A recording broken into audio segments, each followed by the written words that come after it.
El 2021, por primera vez en la historia de la región de Atacama, se generó más energía limpia que convencional.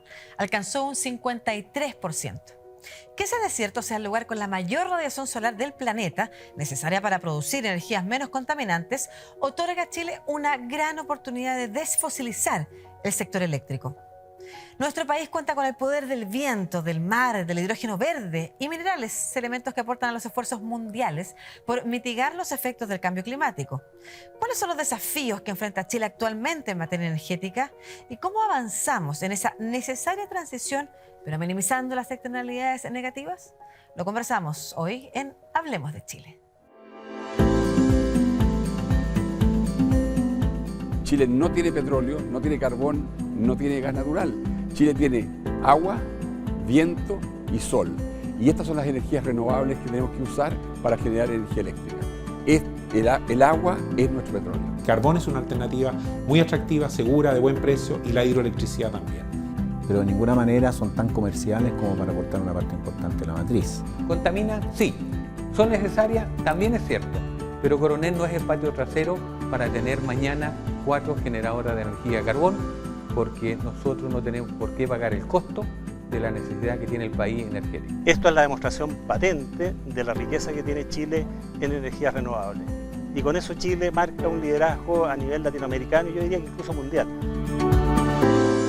¿Cómo están? Bienvenidos, bienvenidas a este programa Hablemos de Chile, programa que hacemos en conjunto entre la Pontificia Universidad Católica de Chile y 3CC. Hoy conversando sobre matriz energética, sobre energías renovables, sobre hidrógeno verde, litio, sustentabilidad, transición justa, una serie de conceptos que vamos a conversar con nuestros invitados e invitadas, ¿no es cierto?, que tenemos hoy día en este programa. Parto por Analía Rojas, que es economista, directora ejecutiva de la Asociación Chilena de Energías Renovables y Almacenamiento Acera. ¿Cómo estás, Analía? Muy bien, muchas gracias, muy contenta de estar hoy día acá. Muchas gracias a ti también por estar aquí. Y estamos también con Patricio Lillo, que es académico de la Escuela de Ingeniería UC y director de la Unidad de Tecnologías del Hidrógeno. ¿Cómo estás, Patricio? Bien, muchas gracias por la invitación. En este día primaveral que parece de verano. Claro. A propósito de lo que vamos a conversar. Claro, estamos efectivamente con temperaturas un poquito altas y eso tiene que ver con, no un poquito, más que altas, con parte de lo que vamos a conversar, ¿no es cierto? Cómo avanzamos una transición, no solamente porque puede ser una buena oportunidad económica para el país, sino que además porque el mundo necesita avanzar, al parecer, en energías renovables. Pero primero, este es un capítulo que a ustedes capaz que les pase lo mismo que me pasa a mí, de un montón de conceptos que todavía necesitamos entender, más allá de que necesitamos avanzar en energías menos contaminantes, que probablemente es algo que sabemos, que consensuamos, pero ¿qué es matriz energética? Que es el título además del programa, y cuál es su diferencia con, por ejemplo, el sistema eléctrico nacional. Muy importante la definición, fíjate, y recurrente además en nuestras conversaciones entre especialistas, entre académicos y también para el público en general. Cuando hablamos de matriz energética estamos hablando del conjunto de energías que de alguna forma vienen a solucionar, ¿cierto?, nuestra demanda para solucionar dos problemas básicos. La energía, ¿qué es lo que produce? ¿Calor o movimiento?, ¿no? Y ese es el paradigma energético por el cual la humanidad, ¿cierto?, y especialmente después de la revolución industrial, comenzó a fosilizarse, o sea, a utilizar energéticos fósiles que de alguna forma prestaban, ¿cierto?, la solución a esta necesidad, ¿cierto?, de generar o calor o generar movimiento. En la historia de la humanidad han habido, fíjate, varias transiciones energéticas en ese sentido, desde la más primaria, ¿no?, de la primera utilización del fuego, claro, en base a madera. Luego fuimos descubriendo otros energéticos hasta que finalmente, y a partir específicamente de la revolución industrial, empezamos a usar específicamente los combustibles fósiles y especialmente uno, el carbón, ¿verdad?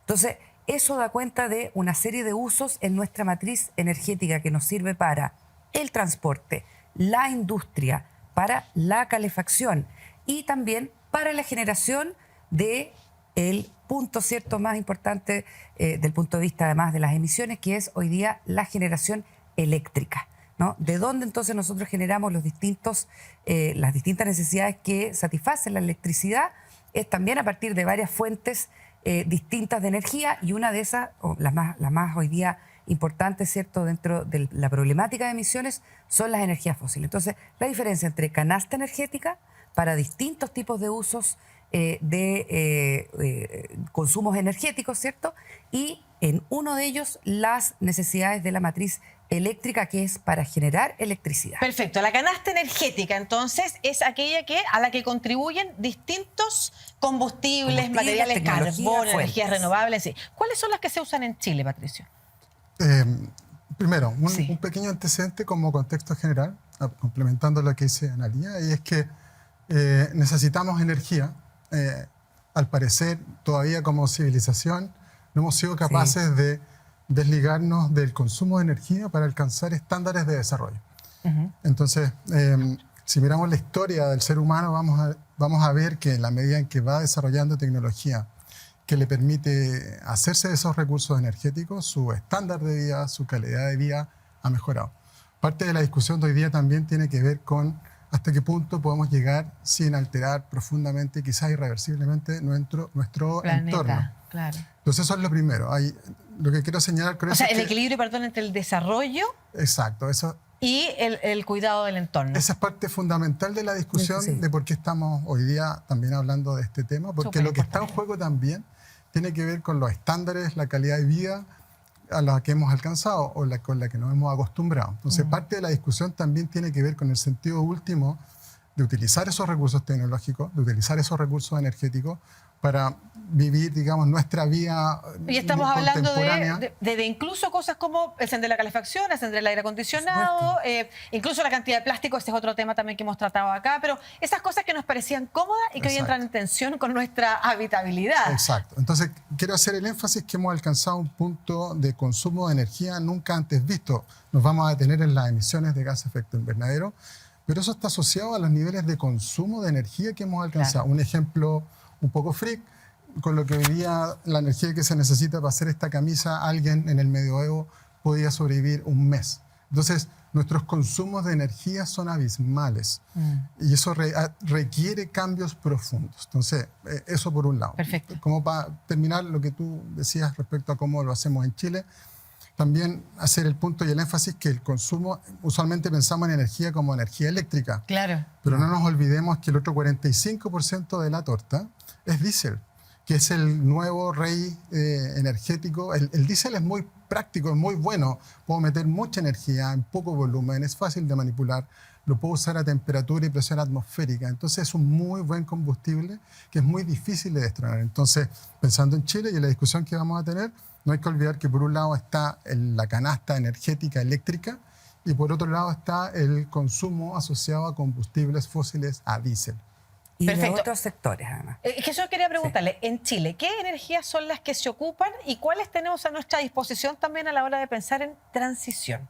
Claro, a ver, vamos a tratar de hacer números y relaciones para que todos entendamos dónde estamos, además, y por qué estamos haciendo los cambios, ¿cierto? Esto que llamamos la transición energética, a partir de todos estos usos, ¿cierto?, de distintos energéticos en distintas canastas. Entonces, en la matriz eléctrica, que es en el fondo la energía que se produce desde distintas fuentes o tecnologías, la más importante hoy día resulta ser una combinación entre hidroelectricidad y energía térmica, ¿no?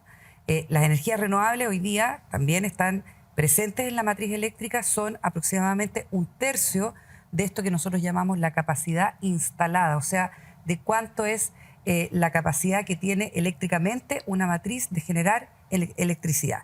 Hay 1/3 entonces de energías renovables y los otros 2/3 es una combinación entre hidroelectricidad y los combustibles fósiles, en donde tú encuentras gas, carbón y diésel. Ahora, esos energéticos se utilizan en distintas medidas y en distintas intensidades, dependiendo de la época del año, si hay más o menos agua, por ejemplo, que está muy asociado evidentemente al ciclo hidroeléctrico, ¿cierto?, o hidrológico que tienen los países en general. Está asociado a las disponibilidades de carbón, de gas y de diésel, que además, como bien lo decía el ministro Pacheco en la introducción, son combustibles importados. Claro. Y hoy día, con bastante, digamos, alegría, nosotros podemos decir que tenemos una capacidad de producción en términos eléctricos de fuentes en relación a energías renovables que son propias, son endógenas, son autóctonas. Te quería hacer ¿no? una pregunta, precisamente por los conceptos que queremos aclarar, ¿no es cierto? Tú hablabas de hidroeléctrica y aparte dijiste energías renovables. Entonces, hidroeléctrica no es renovable, pese a que está asociada al agua. No, la ¿Cuál? hidroeléctrica es renovable. Ah, ya, perfecto, por eso me genera una duda. ¿Cuáles Pero, son las energías renovables? Claro, las energías renovables no convencionales, además están en la definición de la ley, por eso yo creo que es importante hablar de estas energías renovables no convencionales como todas aquellas en el fondo que no producen emisiones y tampoco tienen impactos en el medio ambiente, del punto de vista además de esto que se llaman los ecosistemas, tal cual en el fondo están hoy día configurados. En ese sentido, el acuerdo en Chile específicamente, a diferencia de la región o del mundo, considera la hidroelectricidad de embalse, por ejemplo, o sea, esas represas que nosotros conocemos, en la historia más súper importante en Chile, esas represas efectivamente tienen una consideración de energía renovable convencional, Perfecto. a diferencia de la energía renovable no convencional, que incluye la energía solar, la energía eólica, el biogás, la biomasa, la concentración solar de potencia, otras energías como la mareomotriz, que hoy día en Chile todavía no somos capaces de producir, y hoy día también se incorpora otra energía, específicamente las energías renovables no convencionales, que es el almacenamiento eléctrico. Fíjate qué interesante cómo hemos ido siendo capaces de incorporar también en la medida que las tecnologías van avanzando y descubriéndose. Perfecto. Analía hablaba del impacto que generan algunos tipos de energía, ¿no es cierto? Y que esta supone que no producen impacto, pese a que la instalación, probablemente lo que acompaña, sí pueda generar algún impacto en las comunidades.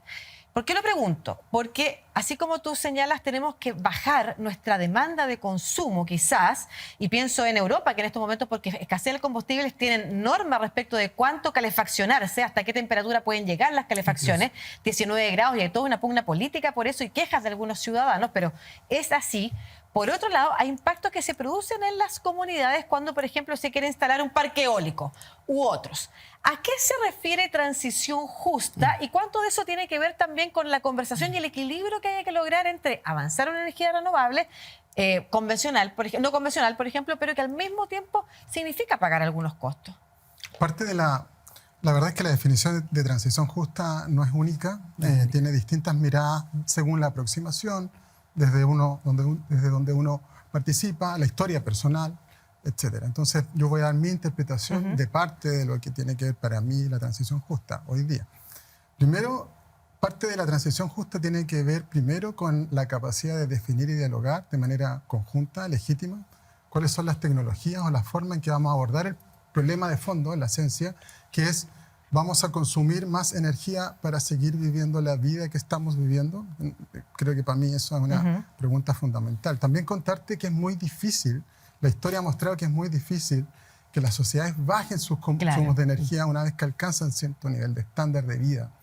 Entonces, a eso más o menos lo etiquetamos en conceptos de eficiencia energética, pero la intensidad de uso de energía, hay un numerito muy interesante que es la cantidad de energía que se produce en una sociedad, en un país, por persona, por dólar del PIB. Es muy difícil bajarlo. Recién en los últimos 10, 20 años, algunos países en Europa, en Asia, han logrado estancar ese aumento de energía. Eso por un lado.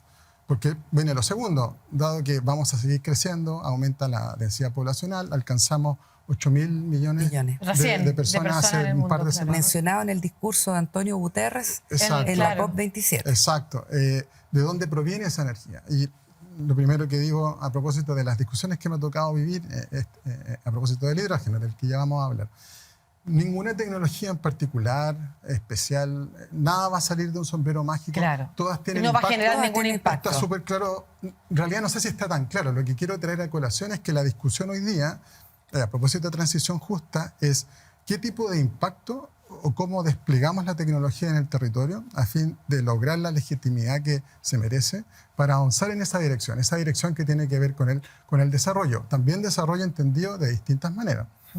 Uno. Segundo, hay que entender que las energías renovables y renovables no convencionales tienen una característica por esencia que las diferencia estructuralmente de la energía térmica convencional. Entonces, para producir una cierta cantidad de energía en una central térmica, yo necesito un espacio parecido al de, imagínate, algo así como el Estadio Nacional, Con eso yo puedo tener una central que produce una cantidad suficiente de energía para abastecer parte de la ciudad.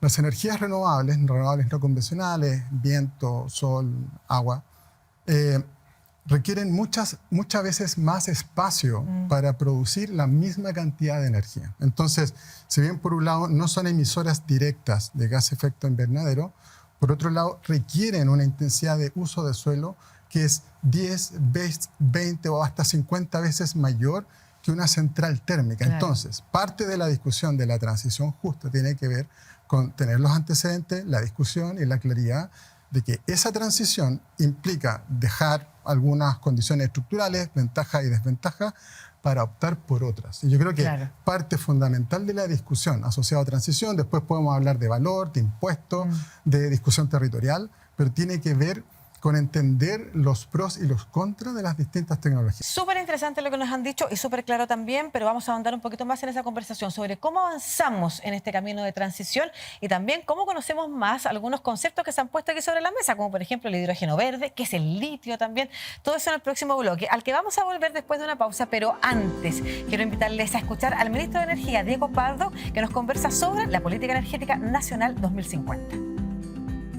La planificación a largo plazo tiene dos grandes objetivos. Por un lado, encontrar mecanismos que, manteniendo la sostenibilidad que ha caracterizado las políticas de las últimas décadas, también entreguen flexibilidad al sistema. Entonces, capacidad de producir en ciertas horas determinadas y no, de alguna manera, que la producción de electricidad esté determinada por la hora del sol o la disponibilidad del viento. Y en segundo lugar tenemos que electrificar consumos o migrar, digamos, ciertos consumos hacia energéticos más sostenibles. El caso más común es el de la electrificación de la movilidad, pero también puede ser el migrar el consumo residencial de energía hacia energías más limpias.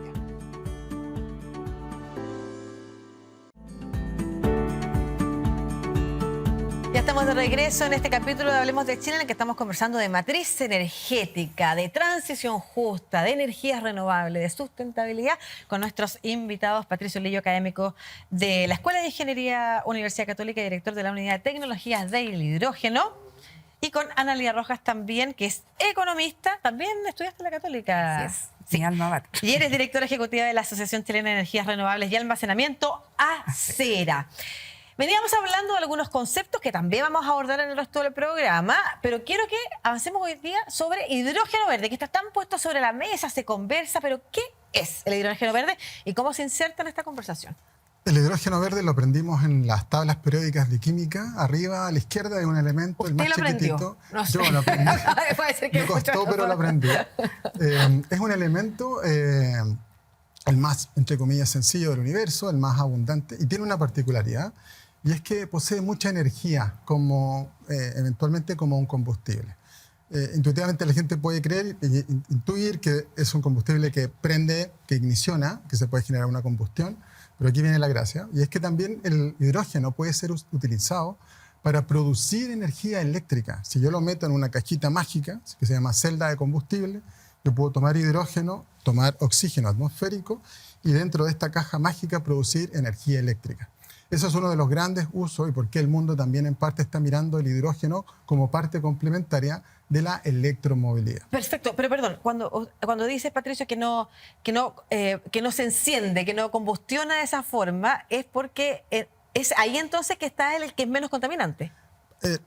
Si eso no es contaminante, depende del origen de este hidrógeno. Ya, perfecto. Por un lado estábamos discutiendo el uso. Yo vengo a dar luces sobre que, ojo, que el hidrógeno no es solo quemarlo, Ya. y es parte del atractivo que tiene, es utilizarlo para producir energía eléctrica. Perfecto.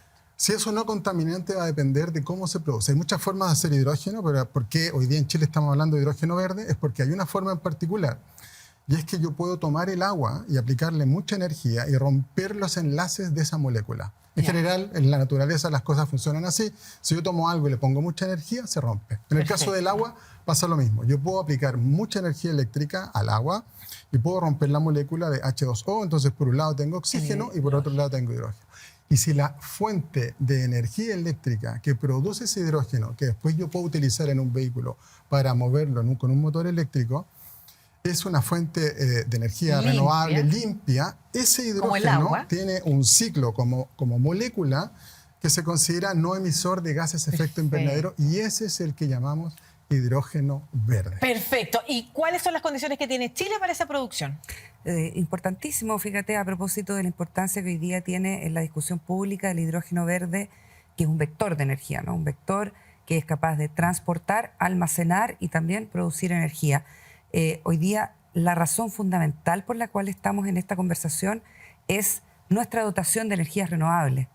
Antes que cualquier otra cosa, lo importante entonces es el costo que vamos a tener o que tenemos como condición país para producir energías renovables, para que a partir de esas fuentes entonces se produzca esto que llamaba Patricio la separación, ¿cierto?, de la molécula de hidrógeno de las moléculas de oxígeno. Eso se llama la electrólisis, ¿no? Es el proceso por el cual se separan estas moléculas y ese proceso, cuando es alimentado por energías renovables, entonces el proceso completo decimos que es un proceso, ¿cierto?, libre de emisiones porque viene alimentado por energías renovables. La competitividad entonces de nuestras energías renovables es lo que va a hacer a Chile probablemente un país dentro del concierto internacional muy relevante en la producción y también la exportación de hidrógeno verde. Perfecto. Ahora, para eso quedan años todavía. Seguramente, fíjate, te escuchaba hablar del uso del hidrógeno para la producción eléctrica. Antes que eso, es más competitivo de producir energía eléctrica con el sol, con el recurso eólico también y con hidroelectricidad, porque todavía el trecho es un poco largo. ¿Tú compartes eso? Sí, lo que está escribiendo Analía es el hidrógeno es un vector energético. A propósito de los conceptos que hay que tener claro para esta discusión, transición justa y los elementos conceptuales para tener esta discusión. El hidrógeno es una fuente de almacenamiento de energía.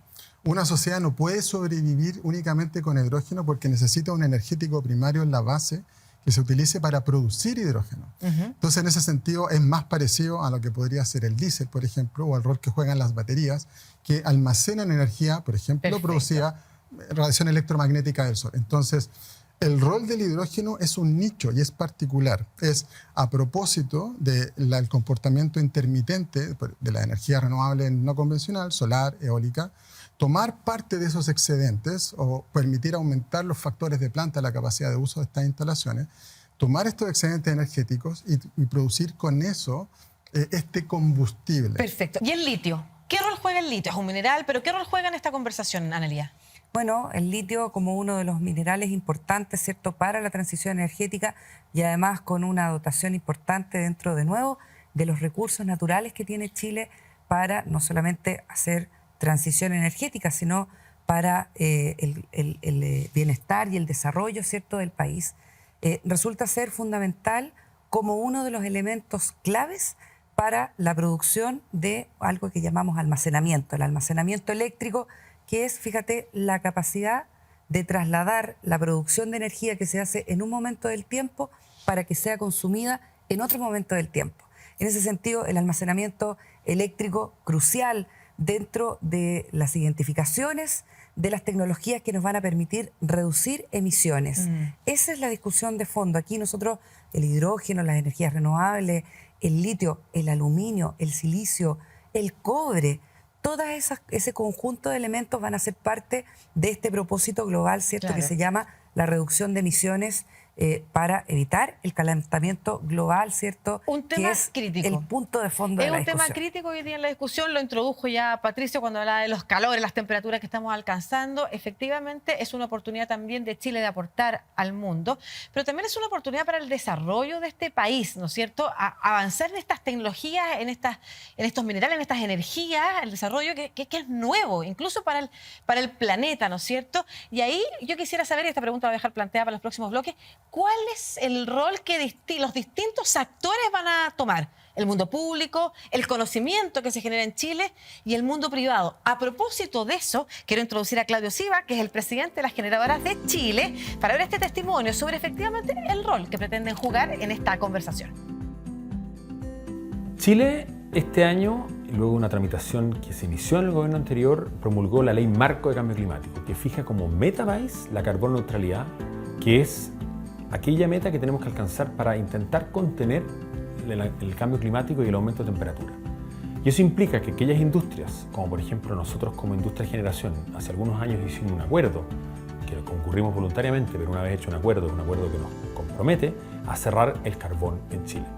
El carbón aporta seguridad, aporta energía eléctrica continua y confiable, pero estamos cerrando el carbón en Chile. Eso es un tipo de industria que la industria privada está cerrando precisamente, y es el principal aporte que Chile tiene hoy en la acción climática, en reducción de emisiones, camino a la carbono neutralidad. Eso es un tipo de ejemplo, cómo la industria privada está transformando para aportar a esta carrera por alcanzar emisiones netas cero.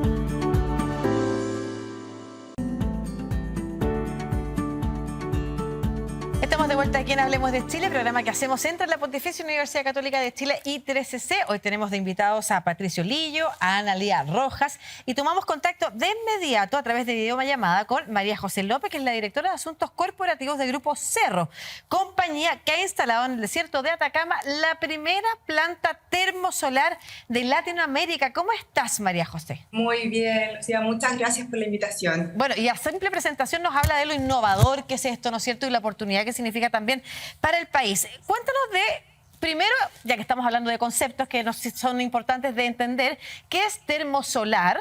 ¿Qué es una planta termosolar como Cerro Dominador? ¿Y qué representa este proyecto para la transición energética del país? Una planta con concentración solar o termosolar, bueno, es una planta que funciona con la energía del sol, pero tiene la particularidad de generar día y noche, las 24 horas.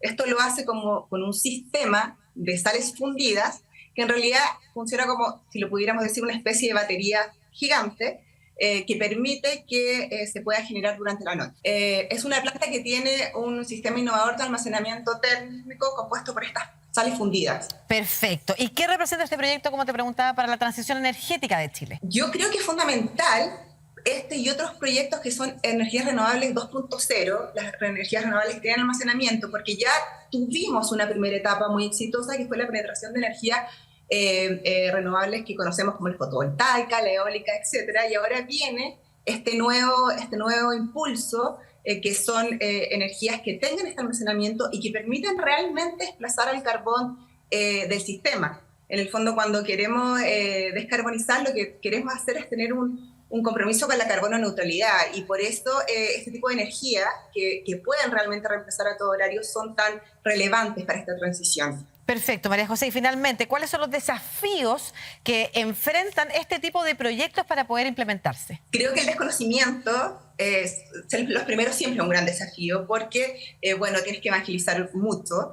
Me imagino que todos los proyectos que son únicos e innovadores, los primeros siempre empiezan con ese tipo de problemáticas, y otro que la regulación tiene que acompañar y en el fondo ir un poco más rápido, porque esta tecnología y estos proyectos están ahora, no son para el futuro. No son que soñemos con lo que va a pasar más adelante, que concuerdo con lo que dijeron los panelistas de hidrógeno verde, sino que está hablando de lo que está pasando hoy. Entonces, ¿por qué si ya lo tenemos no hacer como país, como gobierno, un mayor impulso en este tipo de tecnología? Perfecto. María José López, directora de Asuntos Corporativos del Grupo Cerro, muchas gracias por esta conversación sobre la primera planta termosolar de Latinoamérica instalada en el desierto de Atacama. Muchas gracias.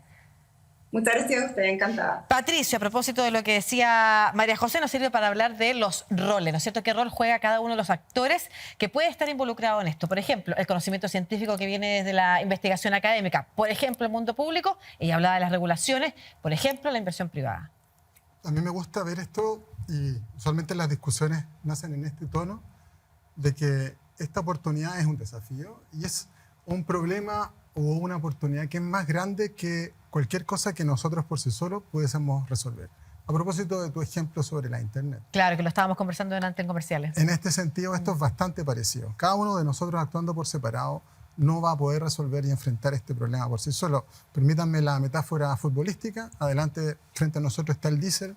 Aquí estamos todo el resto de las tecnologías que emiten gases de efecto invernadero, y aquí estamos un montón de jugadores y jugadoras jugando distintos roles. Por un lado está la parte tecnológica, hay algunos aspectos que están resueltos, otros tienen que resolverse. Hay cuestiones estructurales de cada tecnología que también tienen que ubicar sus posiciones naturales. Por ejemplo, el hidrógeno verde no es para todo, tiene ciertos nichos que debiese ocupar naturalmente. Hay cosas que están resueltas, otras no.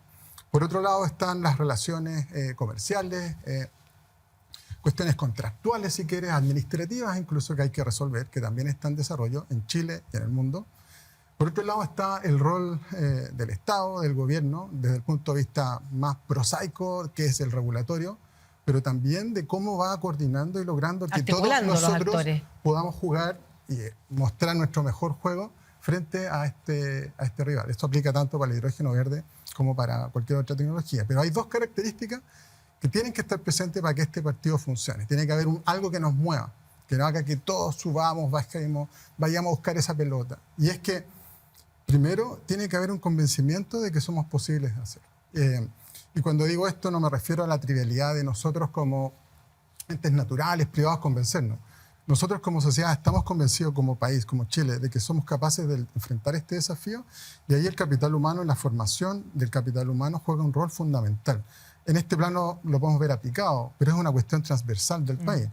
Y segundo, tiene que ver con que estamos en una época muy particular, venimos saliendo de procesos sociales muy complejos, con una gran historia detrás, digamos, que me gusta verlo también como que tenemos frente a nosotros una oportunidad de hacer las cosas de una manera distinta.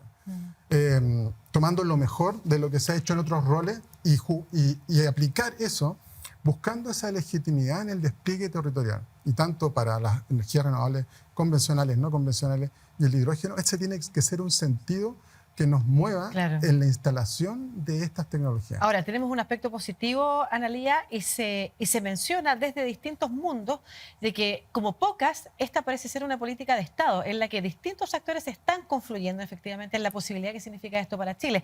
Tanto las distintas fuerzas políticas alineadas, de hecho, todo lo que tiene que ver con hidrógeno verde, con litio, ha sido también un tránsito que han atravesado distintos gobiernos, y por otro lado, la participación también de los distintos actores del mundo privado, en conjunto con el mundo público. Parece que estamos en la línea correcta, al menos. Hay una oportunidad, hay un piso para avanzar en lo que señala Patricio. Claro, Lucía, mira, yo creo que uno de los puntos altos del proceso de transición energética en Chile es que los actores están todos apuntando a la misma dirección. Y en el largo plazo, ¿cierto?, en esta mirada al 2050, de la carbono neutralidad, de la descarbonización, que, ojo, no significa el retiro del carbón solamente del sector eléctrico, sino descarbonizar, o sea, disminuir las emisiones de carbono. Eso también es algo conceptualmente muy importante para diferenciar y que lo aprendamos. Pero ahí estamos todos de acuerdo, ¿verdad? Distintas instituciones. El Parlamento, fundamental para empujar señales regulatorias, las leyes, las normativas, ¿cierto?, que van a hacer que los agentes luego, privados y también públicos, hagan lo que tengan que hacer, ¿no? La transformación que nosotros tenemos por delante, fíjate que es la más importante a nivel de la humanidad. O sea, esto de la transición energética no es solamente dejar de hacer una cosa y hacerla de otra forma, porque sí, tenemos una tarea importantísima, que es la reducción de las emisiones. ¿Por qué?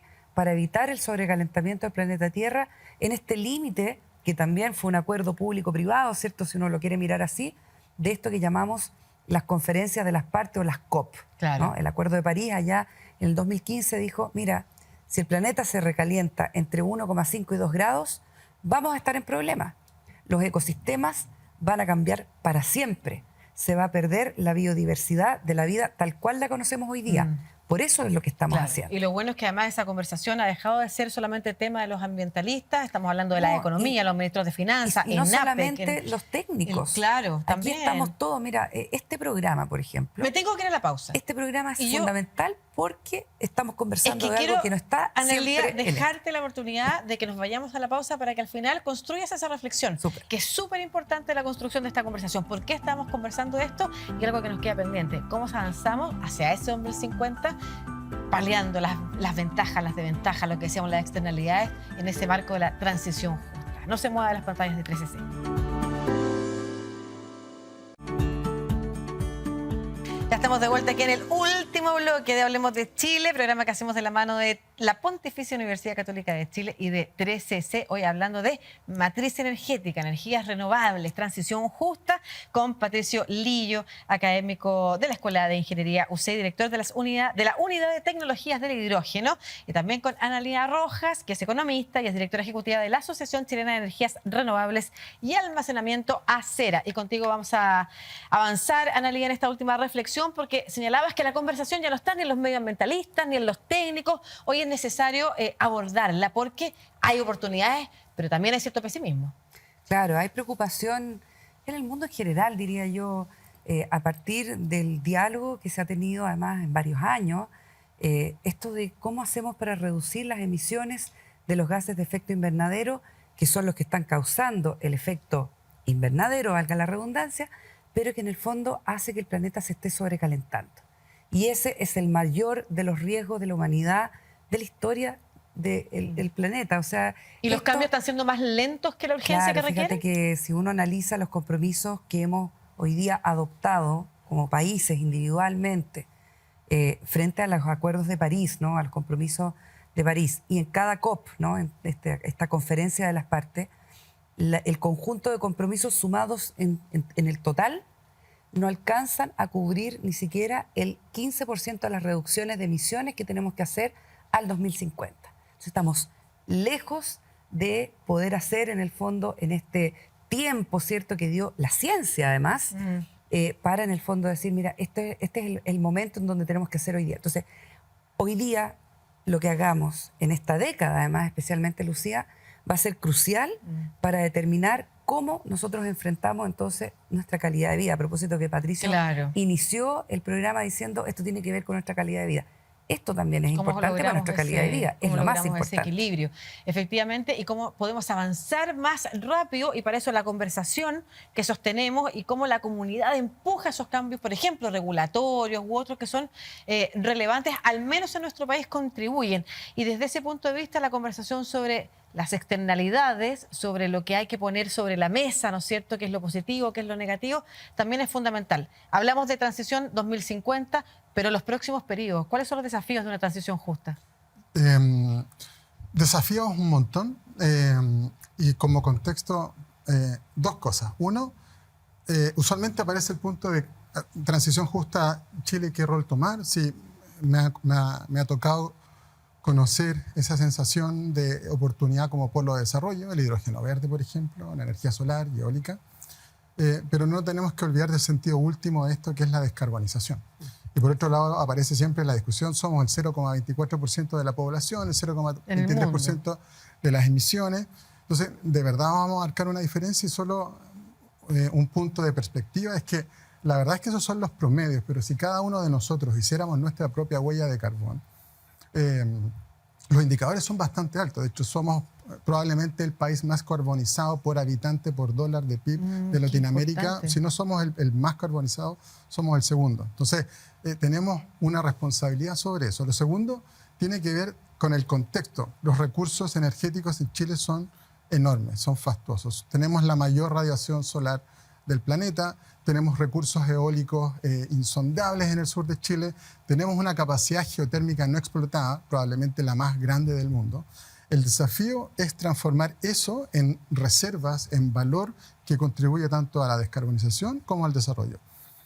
Y esa transición justa yo usualmente me gusta que se lo imaginen como estos malabaristas de platos que tenían 6, 7 varillas. ¿Es esto algo parecido? Esto no está todavía decantado, tiene que ocurrir, y para que esto ocurra es necesario hacer muchísimo trabajo. Por un lado, técnico, capital humano, normativo, el rol que tiene que jugar el Estado. Entonces, para ir cerrando el punto, lo que quiero dejar sobre la mesa a la gente que está viendo este programa, primero es que se informe, o sea, de hecho que ya está viendo este programa, porque estamos hablando de cuestiones que no se restringen el ámbito técnico.